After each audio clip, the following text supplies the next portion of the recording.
So I bought this USB hub on eBay the other day, £4, brand new, 7-port hub with a lead and a power supply. So you wonder, well, if the whole thing's £4 shipped to the UK, what's the budget for the power supply? Here's the power supply, UK 13 amp. The label, the only approvals, it just says CE, no other approvals on it. 5 volts DC, 1000 milliamps, and of course made in China. Took the screws out, cracked it open.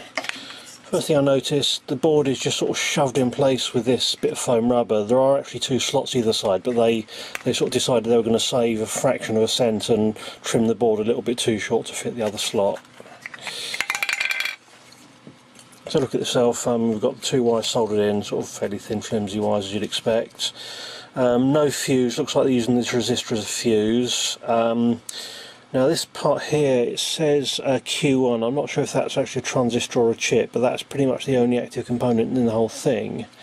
Dubious creepage distance, about 4mm creepage across that, and it's a paper type PCB as well, so slightest hint of carbonisation and that will just arc straight across. Also no feedback, seems to be sort of, there's no feedback at all. All we've got on the secondary side is this, this diode, which is supposedly a 1 amp diode. Yeah, I'm too convinced about that. There's a resistor which is, where's that resistor go? It's just across the output. Pretty flimsy iron for 1 amp cable. It looks fairly thin, but let's fire it up and give it a test, shall we? Right, we've got this rigged up for testing. What we've got is this is a very crude dummy load I built many years ago. It's just basically a pot and a couple of transistors. It's completely manual, you have to tweak the pot while watching the current meter.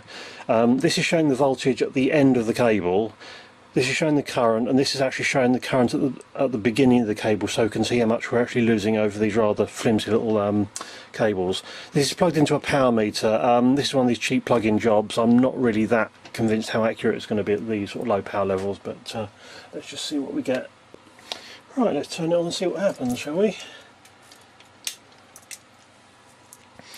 Right, no load, 5.65 volts, bit on the high side, but not a major problem.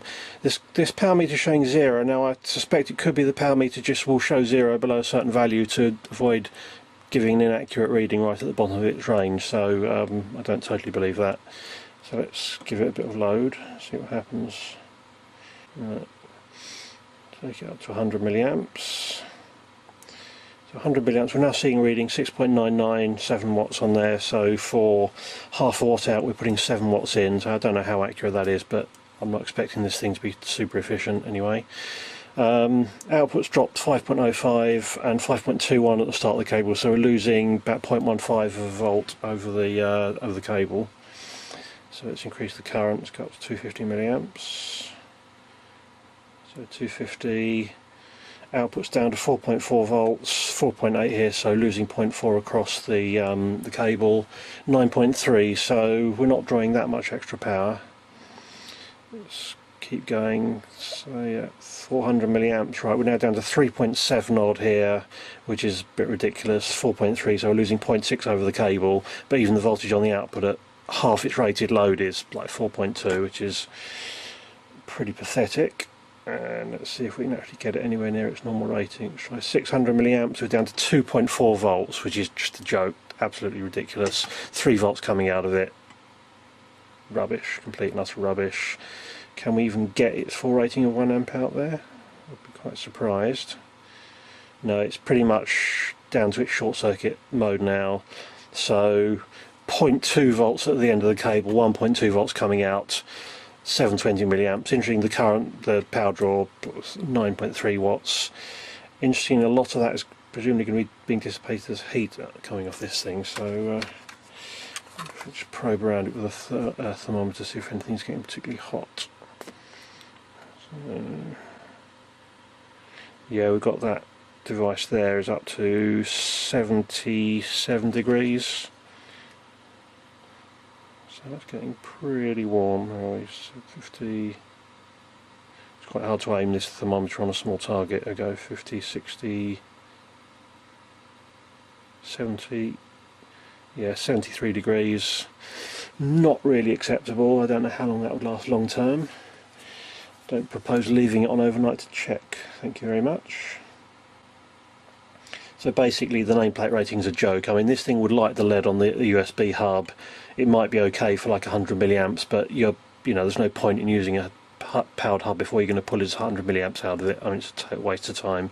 Just for fun, I've just taken the output lead off, just see how much current we can get out of this thing without all the losses in the output lead. So even at 250 milliamps, 4.7 volts, 500 milliamps, which remember is half its rated rating, we're down to 3.8 volts. And again, we just can't get it to its full output at all. It just tops out at 750 milliamps at 0.19 of a volt. I was going to measure the noise on the output, but I just can't be bothered. This thing's such a piece of junk, it just isn't worth it. Just pulled this device out, just checking, and it is just an NPN transistor. It's got 13001, which I think is an MJ13001. I suppose you pretty much have to admire the fact that someone can actually make a switch mode power supply that works at all with just one transistor, but it really is such a piece of junk, it's barely worth it. I was going to pull this transformer apart, have a look at what the insulation's like. Looks like a fairly bog standard transformer, but you can't really tell from the outside. Right, let's just very carefully remove this ferrite core. Let's undo the sticky tape. There's some of the red gunk from the sticky tape stuck to the windings. Can't say I can see a great... and this is the output side here, and this is the mains input side. I can't say there's a huge amount of obvious separation between the two, and this is one of the windings connected to the mains here, and I don't think there's more than maybe one layer of that tape separating the two. Let's pull that wire off. It's one of the there's two primary windings, so I'm guessing it's probably something like a blocking oscillator, which is about the simplest sort of inductive oscillator you can do. So that's the first winding. So here we've got, and that winding was wound over here, and you can see we've got this second layer of tape which is separated. Looks like the other primary winding's on the inside, unless it looks like the secondary is the next layer down.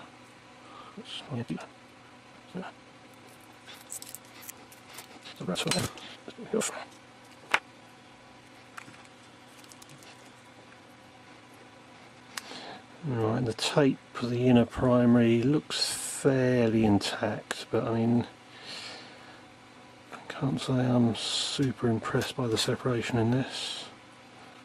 Can't find an end, so let's make one.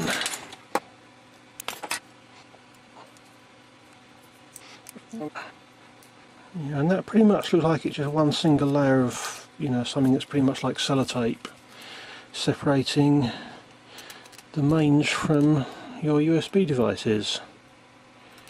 Not very impressive.